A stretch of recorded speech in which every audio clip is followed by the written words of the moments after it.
guys, welcome back.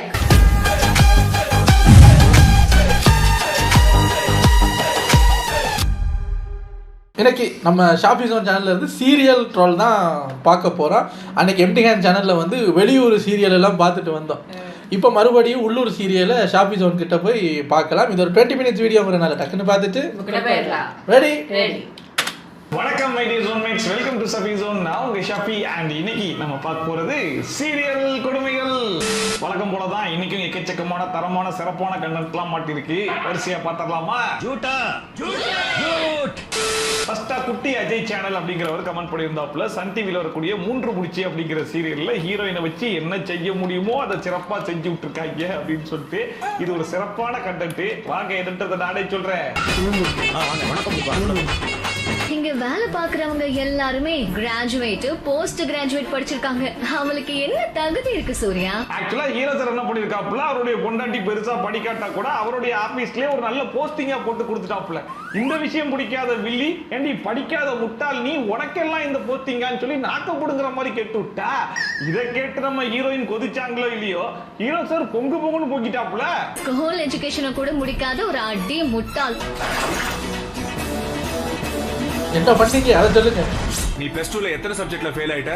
ஒரே ஒரு சப்ஜெக்ட்ல தான், இங்கிலீஷ்ல. சோ போகுன நம்ம ஹீரோ சார் பொண்டாட்டியை இங்கிலீஷ் சொல்லி கொடுக்க போறாரு. அப்பலாம் நல்ல விஷயம் தான். இத்தனைக்கும் அவர் பொண்டாட்டி +2 ல பாத்தீங்கன்னா ஒரு சப்ஜெக்ட்ல தான் ஃபெயில் ஆயிருக்காங்க. அத ஃபெயில்னு கூட சொல்ல முடியாது. இங்கிலீஷ் எக்ஸாம் அன்னைக்கு அவங்க போகலையா, அது ஆப்சென்ட். அதனால அவங்க 12th கம்ப்ளீட் பண்ணல, அவ்வளவுதான். அது கூட பாஸ் பண்ணிருப்பேன். அன்னைக்குன்னு பார்த்து நம்ம வீட்ல மாட்டுக்கு பிரசவம். ரொம்ப டச்சிங்கா இருக்குல்ல, அதனால தான் என்னால பரீட்சைக்கே போக முடியல. இங்கிலீஷ் மட்டும் தானே? ஒரு பக்கம் ஹீரோ சார் ரோசத்துல பொண்டாட்டியை எப்படியாச்சும் படிக்க வச்சிடணும் அப்படின்னு சொல்லி துடிக்கிறாப்புல. ஆனா இன்னொரு பக்கம் அவர் பொண்டாட்டிக்கு பாத்தீங்கன்னா ரொம்ப வருஷம் ஆகி போச்சா இல்லையா, அதனால அப்ப படிச்சதெல்லாம் இப்ப மறந்து போச்சாமா. எனக்கு படிச்ச எல்லாமே மறந்து போச்சு. இப்ப திரும்பவும் படிக்க சொன்னா எப்படி சார்? ஆக்சுவலா யாரா இருந்தாலுமே மறந்து போயிடும்னு வச்சுக்கோங்களேன். இப்ப +2 ல படிச்சதெல்லாம் நமக்கு மட்டும் என்ன ஞாபகம் இருக்குமா? அதெல்லாம் ரிவைஸ் பண்ணோம் அப்படின்னா நமக்கு மறுபடியும் ஞாபகம் வந்துற போது படிச்சுட்டு போய் எக்ஸாம் எழுதிடலாம். நீ படிக்கிற, பாஸ் பண்ற, அதுதான் உங்களுக்கு கௌரவம்னா நான் கண்டிப்பா படிக்கிறேங்க. +2 ல இங்கிலீஷ்ல ஃபெயில் ஆன அவருடைய பொண்டாட்டிக்கு கோச்சிங்க எங்க இருந்து ஆரம்பிக்கிறாங்கன்னு பாருங்களேன். What we are going to see, இன்னைக்கு நாம என்ன பார்க்க போறோம்? Let's start from the alphabet. yes. Well, please write ABCD. Very brilliant auntie நீங்க. என்னடே இப்ப அவர் பொண்டாட்டிய 12th அப்போ உங்கள் ஒய்ஃபு ஒவ்வொரு இங்கிலீஷ் எக்ஸாமுக்கும் மாட்டுக்கு பிரசவம் ஆட்டுக்கு பிரசவம் போகலை, அதனால தான் அல்ஃபபெட்லேருந்து ஸ்டார்ட் பண்ணுறீங்க. அப்போ இது உங்கள் ஒய்ஃபு பிளான் பண்ணி பண்ணது சார். எக்ஸாமுக்கு ப்ரிப்பேர் பண்றதுக்காக கோச்சிங் கொடுக்குறீங்களா, இல்ல எல்கேஜி அட்மிஷனுக்கு ப்ரிப்பேர் பண்றதுக்காக ட்ரைனிங் கொடுக்குறீங்களா?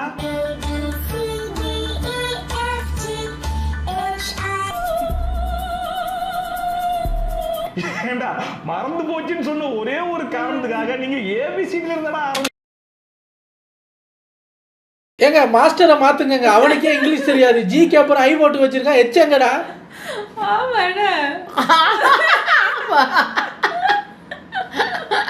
இல்ல இது எழுதுனது ஸ்டூடெண்ட் தானே. யாரு ஸ்டூடெண்ட் தானே காட்டுறாங்க எழுதி. அப்படியா? கண்டுபிடிப்பாரு. ஏன்னா மொத்தமா இருக்கிறது 25 தான். ஓ இது மாஸ்டர் எழுதலையா? சாரிங்க சார். அது ஏமா நீ 20 எச்ச மட்டும் விட்ட? அவர் இப்ப கண்டுபிடிக்கிறதுக்கு போல. எச்ச எவ்வளவு நல்ல எழுத்து தெரியுமாமா? என் பேர் ஸ்டார்ட் ஆகிற எழுத்துமா, அதை மட்டும் ஏமா விட்ட? போமா நீ ஃபெயிலுமா. இப்பதான் நீங்க ஏபிசிடி ஆரம்பிச்சிருக்கீங்கன்னா 12th வரதுக்கு இன்னும் 12 வருஷம் ஆயிரும் போலயே. Not bad. Alphabet எல்லாத்தையும் எழுதிட்டீங்க. Capital letters small letters நான் சொல்லல, வாத்தியாரும் முட்டாள் தான். அவர் தமிழ் இங்கிலீஷ் பேசுற வாத்தியாரா?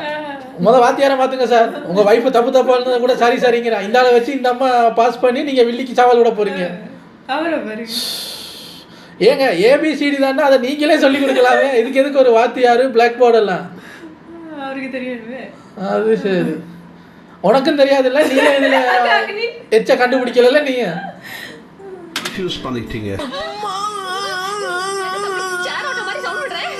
நீ இதுல இன்னொரு கொடுமை தெரியுமா? சரி ரைட், புருஷங்காரன் தான் ஏதோ ஒரு மைண்ட் செட்ல ஏபிசிடி எல்லாம் சொல்லி கொடுக்க சொல்றேன். அட்லீஸ்ட் அந்த புள்ளியாச்சு ஏங்க நான் மக்கு தான் இருந்தாலும் ஏபிசிடி தெரியாத அளவுக்குலாம் மக்கு கிடையாதுங்க. ஏப்பார் ஆப்பிள்லாம் சொல்லி கொடுத்து கொடுமைப்பட்டீங்களேன்னு வாய் விட்டு சொல்லலாம்ல. அதுவும் படிக்குது பாருங்க. Are you ready? Apple. அறிவு பத்தி நினைச்சா எனக்கு அப்படியே புல்லரிக்குதுப்பா. அடுத்த மைக்கேல் அப்படிங்கிறவர் கமெண்ட் பண்ணியிருக்காப்புல, ஜி தமிழ்ல வரக்கூடிய பாரிஜாதம் அப்படிங்கிற சீரியல்ல இந்த ரேட்ல இந்த எபிசோட்ல போய் பாருங்க. மலையில இருந்து தள்ளி விடுறானுங்க, அதுல என்னென்ன காமெடிலாம் இருக்காங்க அப்படின்னு சொல்லிட்டு வாங்க என்ன நகைச்சுவை எல்லாம் இருக்குன்னு பாத்துருவோம். காமெடி திருவிழா நம்ம சேனல்ல மீண்டும் ஆரம்பிக்க போகுது.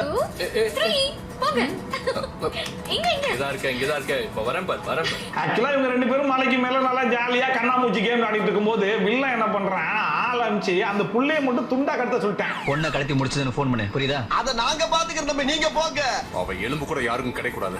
புரிஞ்சுதுன்னு சவுண்ட் போட்டதானே எங்க இருக்கான்னு கண்டுபிடிக்க முடியும். அதான் தாமா மாதிரி நாய்க்குட்டி மாதிரி கத்திட்டு கிடக்குது, அது கூட காதுல கேட்கல.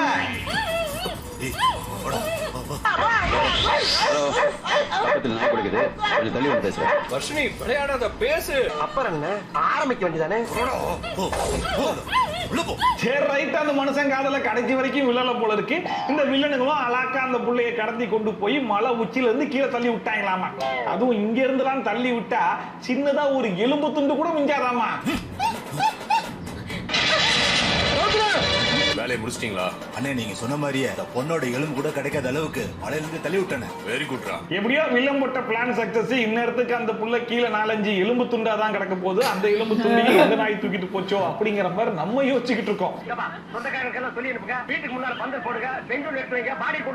மலை உச்சியில இருந்து தள்ளி விடப்பட்ட அந்த புள்ள கீழே என்ன நிலைமையில கிடக்குது அப்படிங்கறத அவங்களே நம்மளுக்கு வெளிச்சம் போட்டு காட்டுறாங்க.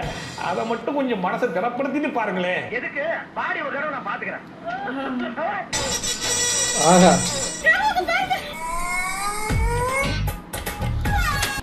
சரியா தான் சொல்லியிருக்காங்க. ஒரு எலும்பு கூட கிடைக்காம பண்ணிடுவோம் அப்படின்னு சொன்னாங்கல்ல. ஆமா, ஒரு எலும்பு கிடைக்காது, மொத்த எலும்பும் கிடைக்கும். எலும்பு, சதை, தோல், நகை, முடி, கண் எல்லாம் கிடைக்கும், ஒன்றும் ஆகாது. அவங்க அழகா படுத்துக்கிட்டு இருக்காங்க பாத்தியா. ஏதோ மண்ணில் விழுந்திருந்தா கூட ஏதோ பொழைச்சிருச்சுன்னு சொல்லியிருக்கலாம்டா. ஆனா நல்லா பப்பர பேனு பாறையில கொண்டு போய் மண்டையை வச்சுக்கிட்டு ஆனாலும் பாருங்க அந்த புள்ள பொழைச்சிருச்சாமா.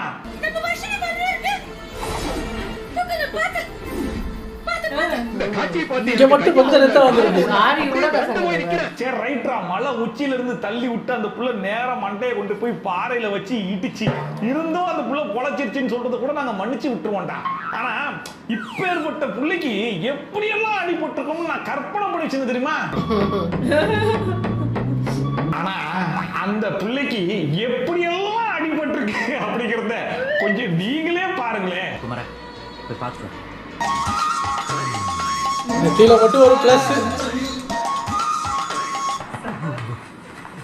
ரோட்ல கால் தடுக்கி விழுந்தவனுக்கு கூட இதை விட கொஞ்சம் பெட்டராக அடிபட்டிருக்கோண்டா. ஆனா மலை உச்சியில இருந்து விழுந்த புள்ளைக்கு மண்டையில இத்தனோடு காட்டனை மட்டும் ஒட்டி விட்டீங்க பாத்தீங்களா. நீங்க வேற லெவல்ரா, நீங்க வேற உள்காயா சார். ஒரு 3 hours கழிச்சு நீங்க டிஸ்சார்ஜ் பண்ணி கூட்டிட்டு போலாம். உன்கிட்ட யாரு அது யாரு அவங்க? அந்த வெளியே அவங்களை காப்பாத்தின ஒரு லேடி மோனிஷாவா, ஆலியா. ரொம்ப நடிக்காதுன்னு நெத்தியில மட்டும் ஒரு அவங்க வந்து 3 hours கழிச்சு டிஸ்சார்ஜ் பண்ணலான்னு. என்ன என்ன இப்ப 2 ரூபா தான் செலவாயிருக்கு, அவ்வளவு பில்லெல்லாம் கூட வராது. ஒன்றும் பதற வேணாம். நீ 2 ரூபா செலவு பண்ணதுக்கு 20,000க்கு நடிக்காதம்மா. அடி வாங்கின பிள்ளைய சும்மா இங்க ஒரு காட்டை நட்டிக்கிட்டு சும்மா தான் உட்காந்துருக்கு. ரொம்ப ஓடு துடிக்கிறது.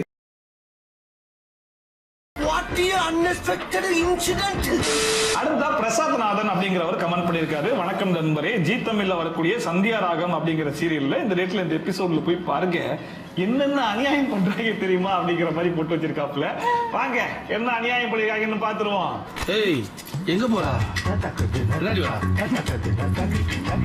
நான் ரகுராம் ஐயாவோட பொண்ணு.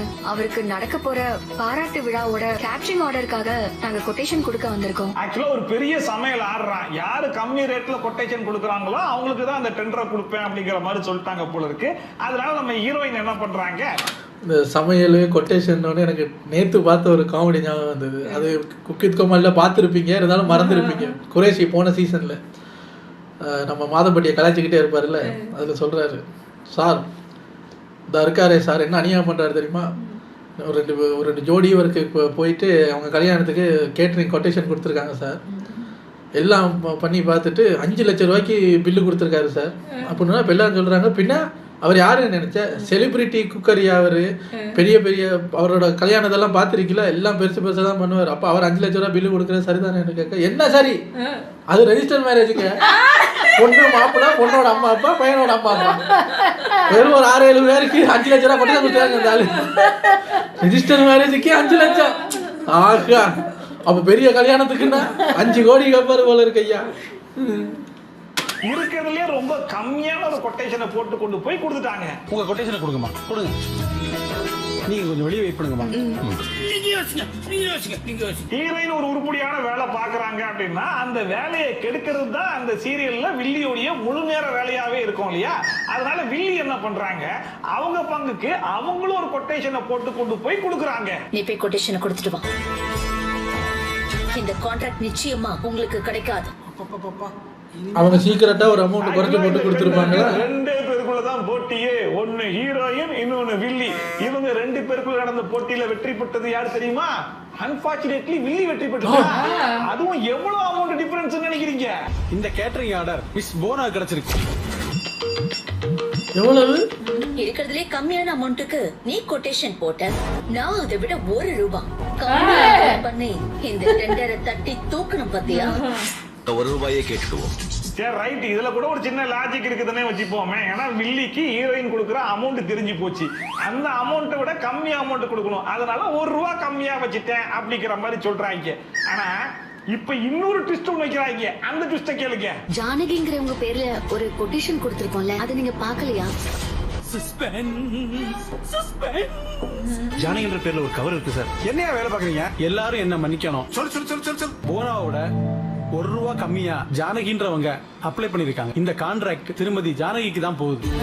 எப்படி ட்விஸ்ட் பிரமாதமா இருந்துச்சா? எப்படி நான் இவ்வளவுக்கு போட்டேங்கிறத வில்லி கண்டுபிடிச்சி 1 ரூபா தான் குறைப்பாங்கிறது தெரிஞ்சிருக்கு. இவங்க வில்லியை விட 1 ரூபா 2 ரூபா அவங்களோட ஒரிஜினல் கொட்டேஷன்ல இருந்து 2 ரூபா குறைச்சிருக்காங்க. ஸோ வில்லி கிட்டயே ஹீரோயினோட ஆள் இருக்காங்க. என்ன பார்த்து நீ எவ்வளவு குறைப்பங்கிறது எனக்கு தெரியும், அதை விட 1 ரூபா நான் குறைச்சி ஜானகி அப்படிங்கிற பேர்ல வந்த பாத்தியா, வில்லி சொல்லணுமா? அப்படியா சார், புவனாங்கிற பேர்ல ஒரு கொட்டேஷன் நீங்க பார்க்கலையா? என்னையா வேலை பார்க்குறீங்க? ஆகா, ஜானகியை விட 1 ரூபா கொடுத்ததுனால இவங்க சார் சுமதிங்கிற ஒரு கொட்டேஷனை பார்க்கல அப்படின்னு மாறி கடைசியில் அவர் சொல்லுவார், ஏம்மா அப்பா கடைசியில் இந்த குமாரி பேபின்னு ஒருத்தி 0 ருபீஸில் கொட்டேஷன் கொடுத்துக்க, ஃப்ரீயா செஞ்சு தரேன், நீயா செஞ்சு கொடு அப்படின்னு கொட்டேஷன் அமௌண்ட்டை ஃபுல்லாக குறைச்சிடறாங்க.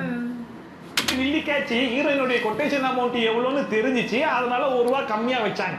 ஆனா ஹீரோயினுக்கு வில்லியோட கொட்டேஷன் அமௌண்ட்டே தெரியாது, அப்புறம் எப்பறா அதை விட 1 ரூபா கம்மியா வச்சாங்க. ஏன் கொட்டேஷன் அமௌண்ட் தெரியுமில்ல, அதை விட 1 ரூபா தான் ஹீரோ வில்லி வச்சிருக்கோம். எங்களை தோக்கடிக்க டெண்டர்ல நாங்க கோட் பண்ண அமௌண்ட்டை விட 1 ரூபாய் நீ கம்மியா போடுவன்னு எனக்கு தெரியும். எப்படி? இதுக்கெல்லாம் பெருசா ரீசன்லாம் யோசிக்க முடியாது. நீ என்னை விட 1 ரூபா தான் கம்மியா வைப்பேன்னு எனக்கே நல்லா தெரியும், அதனால உன்னை விட 1 ரூபா கம்மியா வச்சேன், அவ்வளவுதான் அப்படிங்கிற மாதிரி சிம்பிளா முடிச்சு விட்டாங்களாமா. நாங்க கோட் பண்ணதை விட நீ 1 ரூபாய் தான் கம்மியா பண்ணுவேன்னு கரெக்டா கெஸ் பண்ணி எனக்கு என்னன்னா இதெல்லாம் கேட்கும் போதே நமக்கெல்லாம் சிரிப்பா வருது. எப்படா இவ்வளவு தமாசான சீன படத்துல இப்படி 1 ரூபா டிஃபரன்ஸ்ல எல்லாம் போயிருக்குல, மாசா எடுக்கறோம்னு எடுக்கறீங்க. இன்னொரு கொட்டேஷன்லயும் அதே 1 ரூபாய உன்னை விட கம்மியா நான் கோட் பண்ணிட்டேன். நான் சொல்லல, நல்ல காமெடி பண்ணுவாப்ல. அடுத்தா துளசி கரண் சதீஷ் அப்படிங்கிறவர் கமெண்ட் பண்ணிருக்காப்ல, அண்ணா சலங்கை ஒளி அப்படிங்கிற சீரியல்ல இந்த ரேட்ல இந்த எபிசோட்ல போய் பாருங்க, ஒரு முக்காடை வச்சு பயங்கரமான காமெடி பண்ணிருக்காங்க அப்படின்னு சொல்லிட்டு மறுபடியும் முக்காடை தூக்கிட்டு விட்டாங்களா, பாக்க என்னன்னு பாப்போம். அப்பா மகனே அங்கிசாமி, என்னது மருதானில விஷமா? பொறுத்தவரைக்கும் எப்படின்னா வில்லிகளுக்குன்னு தனியா எந்த ஒரு வேலையும் கிடையாது. கல்யாணமா இருந்தா அவங்க தான் பொண்ணா இருக்கணும், அதே வந்து இளவு வீடா இருந்தா அவங்க தான் பொணமா இருக்கணும்ன்ற மாதிரி எல்லா சீரியல்லையுமே வில்லிகளை பொறுத்த வரைக்கும் அவங்களுக்கு இருக்கிறது ஒரே ஒரு வேலை தான், அது ஹீரோயினை பழி வாங்குறது. இதுதான் நம்மளுடைய சம்பிரதாயம், இதுதான் நம்மளுடைய பழக்க வழக்கம். இப்போ இந்த சீரியல் எடுத்துக்கிட்டீங்கன்னா வில்லியுடைய பொண்ணு ஆசைப்பட்ட பையனை ஹீரோயின் கல்யாணம் பண்ணிக்க போறாங்களாமா. அதனால வில்லி என்ன பண்றா, ஹீரோயினை பழி வாங்குறதுக்காக மெகந்தி ஃபங்க்ஷன்ல பொண்ணுக்கு போட வச்ச மெகந்திக்கு தடுப்பூசி போட்டுட்டு இருக்கா. நல்ல விஷயம் தானே. இன்ஜெக்ஷன் எல்லாம் போட்டுட்டு இருக்க, பயங்கரமான விஷ ஊசியை போட்டு. இப்போ எதுக்காக இந்த தடுப்பூசி அப்படின்னு சொல்லி கேட்டீங்கன்னா, இந்த தடுப்பூசி போட்ட அந்த மெகந்தியை மட்டும் கையில கால்ல எல்லாம் போட்டாங்க அப்படின்னா கையில கால்ல இருக்கிற தோல்லாம் ஆட்டோமேட்டிக்கா கரண்ட் கீழே விழுந்துருமா. இது நார்மல் இன்ஜெக்ஷன் இல்ல சித்தி, தோல் அப்படியே உறிஞ்சிட்டு வந்துரும். இந்த கோன் மெஹந்தியை தான் நம்ம பூமிக்கு போட வைக்கணும். சரி ரைட், இன்ஜெக்ஷனை போட்டாச்சு. இப்போ அந்த மெகந்தியை பொண்ணு கையில போடணும். அதனால பொண்ணை கூட்டு வாங்கடான்னு சொல்லி ஆரம்பிச்சு விட்டா அங்க ஒரு ட்விஸ்ட். மெஹந்தி வச்சுக்கிறதுக்கு உன்னை வர சொல்றாங்க. எனக்கு பதிலா நீ போய் வச்சுக்கோங்க. அதே எப்படி? ஆல்ரெடி ஏதோ பிளான் போட்டு தானே வந்திருக்கேன். என்ன பண்ண போறேன்? இப்படி நான் கூட ஏதோ காமெடி தான் பண்றாங்க. ஓ, அந்த குடும்பத்தையே ஏமாத்த போறாங்க. இப்ப பொண்ணுக்கு தான் மெஹந்திங்கிற மாதிரி. அந்த குடும்பத்துக்கு அவ்வளவுக்கு தெரியாதுல்ல தங்க வீட்டு பொண்ணோட கை உடம்பு சைஸ்லாம் எப்படி இருக்குன்னு. போட்டு ஒழுங்கா ஒரு முக்காடு போடுவாங்கன்னு தான் எதிர்பார்த்தேன். ஆனா இவங்க போட்ட முக்காடு எப்படி தெரியுமா இருந்துச்சு? இப்படி போன சந்தேகம் வராதா? ஏன் எப்படியாவது மேனேஜ். பெட்ஷீட் எடுத்து மண்டையில போத்திட்டு வர மாதிரி வராங்களாம். கேட்டா இதுக்கு பேர் தான் ஆள் மாறாட்டமா. சரி ரைட், ஒரு ஆள் மாறாட்டம் தான் சொல்லி பார்த்தா அந்த ஆள் மாறாட்டத்துக்குள்ள இன்னொரு ஆள் மாறாட்டம் வச்சிருக்காங்க.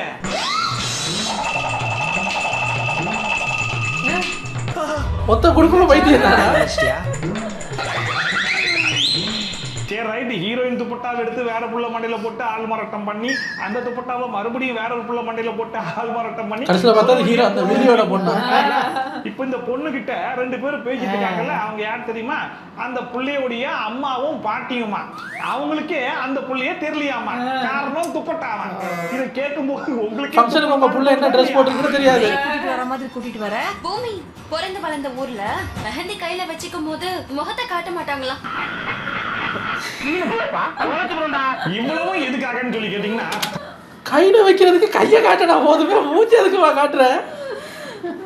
அப்படி என்ன ஊர்ல பிறந்து வளர்ந்தீங்க? எல்லாம் வித்தியாசமா இருக்கே. தன்வினை தன்னை சுடும் அப்படிங்கிறது கேள்விப்பட்டிருக்கீங்களா? ஆனா இதுதான் அப்படின்னு மக்களுக்கு சொல்றதுக்காக தான் கடைசியில பாருங்க, வில்லி வச்ச வினை கடைசியில அவங்க பொண்ணுக்கே போய் சேர்ந்துருச்சாமா.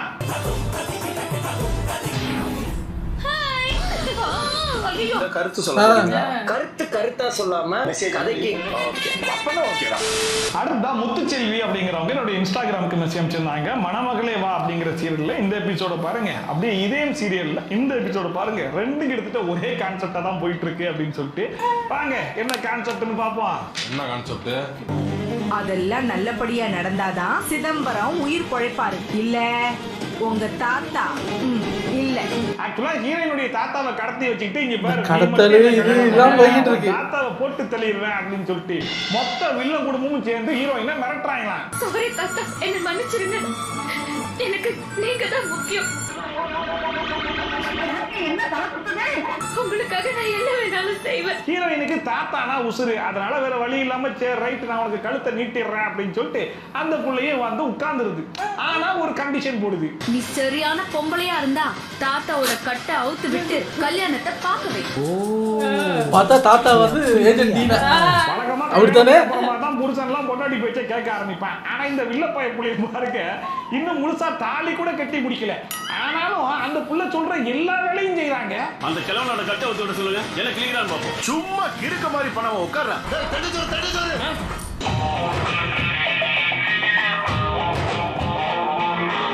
அங்க இருக்கிற எல்லாருமே வேணான்னு சொல்றாங்க. ஆனாலும் பாருங்க, அவ என் பொண்டாட்டி ஆக போறவ, அவ சொன்னா நான் கண்டிப்பா கேட்பேன் அப்படின்னு சொல்லிட்டு அந்த புள்ளையுடைய தாத்தா கையில கட்டியிருந்த கட்டை போய் அவுத்து விட்டானா. சரி ரைட், அடுத்தது பாருங்க. எனக்கு என் தாத்தா ஆசீர்வாதம் பண்ணணும். அவர்கிட்ட தாலியை கொடுங்க, அவர் ஆசீர்வாதம் பண்ணி கொடுக்கட்டும். என்னடா பண்ணிட்டு இருக்கற? டேய் முரளி, சொல்றேன். ஏய் கடுமா, என்னதான் பிளான்? இவனை எப்படி வில்லனா செலக்ட் பண்ணாங்கன்னு சத்தியமா புரியலையே. இந்த கல்யாணமே அந்த புள்ள விருப்பம் இல்லாம தான் நடந்துட்டு இருக்கு. ஆனா அந்த புள்ள விருப்பப்பட்டதெல்லாம் பண்ணிட்டு இருக்காங்க. ஆசீர்வாதம் வாங்குறாராம். இந்த நேரத்துல தான் அது சாதா தாத்தா இல்ல இந்தியன் தாத்தா கன்ஃபர்மேஷன் காட்டுறாங்க. நான் பண்ணாம வேற யாரா பண்ண போறா? நல்லா எனக்காக ஒரு 5 நான் கூட இந்தியன் தாத்தானோன்னு மாப்பிள்ள இருந்தா தானடா கல்யாணம் பண்ணுவேன்னு அப்படின்னு கழுத்துல குத்தி இப்படி திருப்பிடுவாருன்னு பார்த்தா தாலி எடுத்துட்டு மாப்பிள்ளையை தள்ளி விட்டுட்டு ஏறிக்கிறீங்க. இது எல்லா தாத்தாவும் பண்ணுவாங்க, இவனை தான் பண்ணுவேன். தாலி எடுத்தா கல்யாணம் நடக்காது. இல்லை, மாப்பிள்ளையோட அந்த கயிறால மாப்பிள்ளையோட கழுத்தை கூட ரசிச்சிருக்கலாம். தாலி கயிறு என்னடா சொன்னாங்க. எதுக்கு ஒரு பயலு கிட்ட வரக்கூடாது, வயசானாலும் சிங்க தாண்டா. அப்புறம் எப்படி உன்னை கடத்திட்டு வந்து உட்கார வச்சாங்க? கையை போட்டு கட்டி வைக்கும் போது சிங்கம் மாதிரி பொத்திக்கு தானே இருந்தேன். அங்க இருந்து கடத்தி கொண்டு வந்து இங்க பேத்திக்கு கல்யாணம் பண்ற வரைக்கும் பூனை மாதிரி இருந்து விட்டு அவுத்து விட்டானே சிங்கத்தை அடிச்சு கடத்தி கொண்டு உட்கார வச்சாங்கல்ல, மூடிட்டு போய் அந்த பக்கம். இந்த தாத்தாவை பாருங்க, இங்க பேசுற அந்த சிங்கம் டைலாக்கியும் அடியும் மிதியும் கடத்தா அப்பவே அடிச்சிருந்தேன். சீனா இருக்குமா?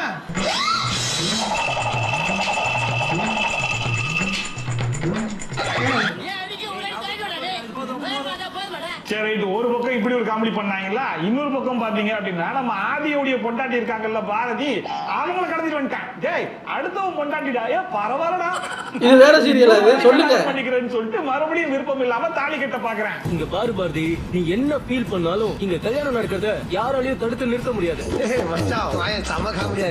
இந்த கல்யாணம் நடக்கவே நடக்காது. ஆதியோட பொண்டாட்டி தான். ஏமா நீ ஆதியோடைய பொண்டாட்டி டயலாக் பாருங்க, இந்த கல்யாணம் நடக்கவே நடக்காது, நான் யாரு தெரியுமா, அவரோட பொண்ணுடா அப்படி கூட சொல்லலாம். இதற்கு புது டயலாகா இருக்கு. இந்த கல்யாணம் நடக்காதுடா, ஏன்டி நான் ஆதியோட பொண்டாட்டிடா, எப்படி நடக்கத்தான் ஆகாது. ஏண்டா எடுக்கிறது மானங்கிட்ட கதை, இதுல மாசு டயலாக் வேற. நல்லா எழுத்துறீங்க சார் வசனம் தெரியும். ஆனா அந்த மனுஷன் தான் போய் டாக்டர் கிட்ட சொல்லி அந்த வருஷத்தெல்லாம் அழிச்சிட்டு வந்துட்டாரு. அத வேற ஞாபகப்படுத்திட்டீங்க. நெஞ்சமெல்லாம் பொண்ணா இருக்கு தம்பி, மறக்க முடியல. ஆதி பையன் கட்டுற தாலி இருக்குல்ல, ரொம்ப டிஸ்டர்ப் பண்ணிட்டே இருக்கு. அத தழட்டிட்டு அப்புறமா தாலி கட்டுறேன். ஆனா எல்லா சீரியல்லையுமே பாருங்களேன், வில்லன் என்ன வேலைக்காக வந்திருக்கானோ அதை மட்டும் உடனே பண்ணவே மாட்டான். அவன் என்னன்னா தாலி கட்டுறதுக்கு முன்னாடி பிடி கட்ட அவுத்து விடுறான், ஆசீர்வாதம் வாங்குறான். இவன் பாருங்க, ஆல்ரெடி இருக்கிற தாலியை கழட்டிட்டு தான் இந்த தாலியை கட்டுவானா.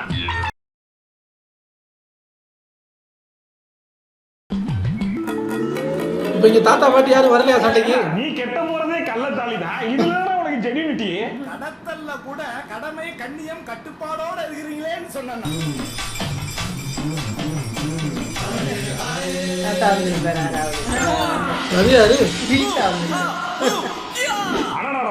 என்ன ஒரு மாஸ் என்ட்ரி எல்லாம் ஓகே தான். ஆனா இப்பதானே பாக்ஸை தள்ளி விடுறாங்க. அப்ப அந்த குச்சியை சாத்தி எங்க இருந்து எரிஞ்சிருப்பாரு? பாக்ஸுக்கு நடுவுல சின்ன ஒரு ஓட்டை இருக்கும், அந்த ஓட்டையில தட்டி விட்டு இருக்காரு. இதெல்லாம் ஒரு கேள்வியா என்ன சார்? அவர் தட்டி விட்டதே காலி அட்டை பெட்டி. எப்படி? அதான் நானே யோசிக்கிறேன். ஆக மொத்தத்துல எந்த ஒரு சீரியலையும் கல்யாணங்கிறது உருப்படியா நடக்காது போல இருக்கு. ஒண்ணு திருட்டு கல்யாணம், இல்ல நல்ல கல்யாணத்துல கூட திருட்டு கல்யாணம் பண்ணிடுவாங்க. அப்படி நீங்களா தொழிலை பிக்கப் பண்ண பார்க்கலாம். அடுத்தா சத்யா அப்படிங்கிறவர் கமெண்ட் பண்ணியிருந்தாப்புல, பிரதர் விஜய் டிவில வரக்கூடிய சக்திவேல் அப்படிங்கிற சீரியல்ல இந்த ரேட்ல இந்த எபிசோட்ல போய் பாருங்க, மலை மேல இருந்து தூக்கி போடுறாங்களா. ஒண்ணு கல்யாணமா எடுக்க வேண்டியது, இல்லன்னா மலை மேல இருந்து தூக்கி போட்டே இருப்பீங்களா? இங்க பாரு, ஏதாச்சும் ஒரு பக்கம் ஆட்டு.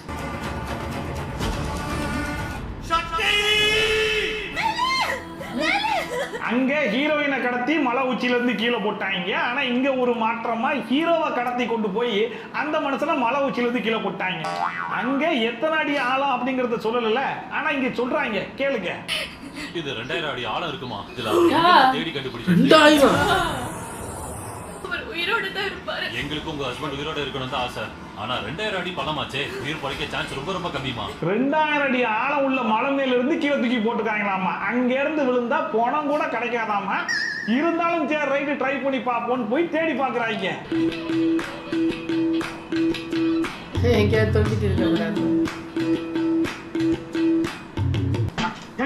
ஹீரோயினை கண்ணுக்கு மட்டும் படும். அங்க இருக்கிறவங்களும் முடிஞ்ச அளவுக்கு சொல்லி பார்த்தாங்க, எம்மா 2000 அடி ஆழம் புருஷன் உசுரோட இருக்கிறதுலாம் வாய்ப்பு இல்லைன்னு. ஆனா அந்த பிள்ளைக்கு ஒரு கான்பிடன்ட், 2000 அடி இல்லைங்க 20000 அடியா இருந்தாலும் சரி என் புருஷன் உசுரோட தான் இருப்பான், நான் தனியாவே தேடிக்கிறேன்னு தேட ஆரம்பிச்சிருச்சு.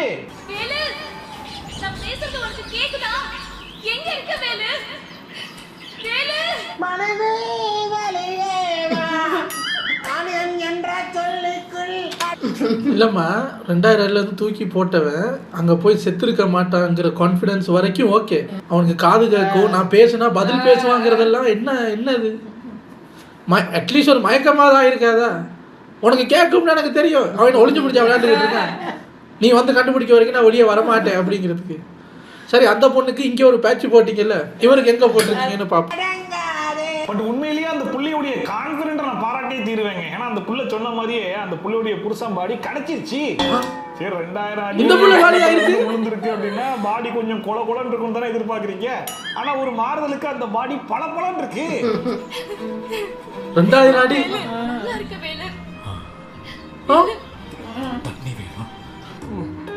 தண்ணியா? அந்த பொம்பளை காட்சி மண்ணில இத்தனோடு காட்டணியாச்சு ஓட்டி விட்டாங்கடா. இந்த மாதிரி கிழிச்சு படிச்சு கிடக்குறாரு. வேலு இங்க பாரு வேலு, எங்கேயுமே தண்ணி இல்ல வேலு. ஒரு அளவுக்கு மேல பண்ணாங்க. இதுல இன்னொரு கொடுமை என்ன தெரியுமா? 2000 அடி பள்ளத்துல இருந்து விழுந்து தண்ணி கேட்டு துடிச்சிட்டு இருந்த மனுஷன் அங்கே இருந்து காப்பாத்தி நேரா கொண்டு போய் ஹாஸ்பிட்டல்ல அட்மிட் பண்ணி அடுத்த எபிசோட்லயே வாங்க கிளம்பி போய் வில்லனை பிடிப்போம் ஓட்டிட்டு போய் நேரா வில்லனையும் முடிச்சிட்டாங்க. அதுக்குள்ள ஒன்றிட்டு நீங்க போய் ரெஸ்ட் அவரே வண்டி ஓட்டுறாரு. சின்னடிதான், நான் வேலைக்கு போறேன். ஆனா இவங்கிட்ட பிடிச்ச விஷயம் என்ன தெரியுமா? தேவையில்லாத விஷயத்தெல்லாம் பிடிச்சி நல்லா ஜவ்வா இழுத்துட்டு இருப்பாங்க. 2000 அடி பள்ளத்துல இருந்து விழுந்திருக்கேன், சரி ரைட், அவன் மீண்டு வரதுக்கு இன்னும் ஒரு 40-45 எபிசோட் ஆகும் அப்படிங்கிற மாதிரிலாம் இழுக்க மாட்டாங்க. அடுத்த எபிசோட் பிடிக்கணுமா இல்லையா? என்னன்னே என்ன எதவனே இது. ஸோ அவ்வளோதான் இன்னைக்கு வீடியோ. இன்னைக்கு இந்த வீடியோ பார்த்து கொஞ்சம் என்ஜாய் பண்ணிருக்கீங்க. நல்லா இருக்கு சார். 2000 அடி 200 அடியில எல்லாம் தள்ளி விட்டோம். அந்த பொண்ணாவது பரவாயில்ல, பேட்ச் ஓட்டுனாலும் பெட்டில் படுத்திருந்தது. என்ன இப்படி பண்ணிட்டாங்க இவர். அப்புறம் போவோம் சார், சொக்கா மாற்றிட்டு வாங்க. அதெல்லாம் வேணாம் சார், டைம் இல்லை சார், வெளில தப்பிச்சிடுவான் சார். தள்ளி விட்டேன், வேறு எனக்கு அடையாளம் தெரியும், வாங்க காட்டுறேன். நல்லா பண்ணுறீங்க சார். ஆனால் எத்தனை 1000 அடியிலேருந்து விழுந்தாலும் இந்த இடத்துல ஒரு பேட்ச் போட்டுடுறாங்க. இவருக்கு கையில் ஒரு எக்ஸ்ட்ரா ஒரு இது. அங்கேருந்து விழுந்ததுக்கு எத்தனை இடத்துல எலும்பு முறிஞ்சிருக்கும், எந்திரிச்சு நடக்கவே கொஞ்சம் நாள் ஆகுமே. இவர் வண்டியெல்லாம் ஓட்டிட்டு போறாரு. கூட போனா சொல்லலாம்ல, மச்சான் நீ 2000 அடியில இருந்து விழுந்திருக்க, நீ இங்க உட்கார்ற, நான் வண்டி ஓட்டுறேன். இல்லடா, நீயே ஓட்டு, முறிஞ்ச கையையும் காலையும் வச்சுட்டு நீயே ஓட்டு, நீயே துரத்தி போய் வில்லனை பிடி. இந்த எல்லா வில்லன்களும் அடியால மாத்துங்க சார். இவங்க 2000 அடி தூக்கிட்டு போற சோம்பேறித்தனத்துல பள்ளத்திலே உருட்டி விட்டுறாங்கன்னு நினைக்கிறேன். உங்ககிட்ட போய் கணக்கு சொல்றாங்க, அங்க இருந்து தள்ளி விட்டோம் ஒரு எலும்பு கூட சிக்காது அப்படின்னு. ஆளுங்களை மாத்துங்க, இல்ல நீங்களே நேர்ல போய் தள்ளி விடுங்க. உங்களை அடுத்த வீட்டில் வந்து சந்திக்கிறேன். Take care.